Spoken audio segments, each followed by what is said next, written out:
Hello guys and welcome back. Today I show you how to create an Apple ID on the web. To create an Apple ID, it allows you to access various Apple services, so follow these simple steps to create your Apple ID online. Firstly, open your web browser and go to appleid.apple.com. Click on Create your Apple ID at the top right corner of the page. Enter your first and last name, then select your country, and provide your birthday, then enter a valid email address. This will be your Apple ID and create a strong password. Enter your phone number, then complete the CAPTCHA to prove you're not a robot. Just click Continue, check your email for a verification code and enter it.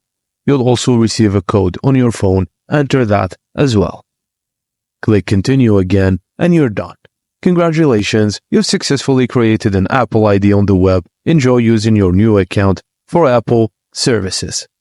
And that's it. Thank you guys for watching, and please don't forget to like and subscribe for more.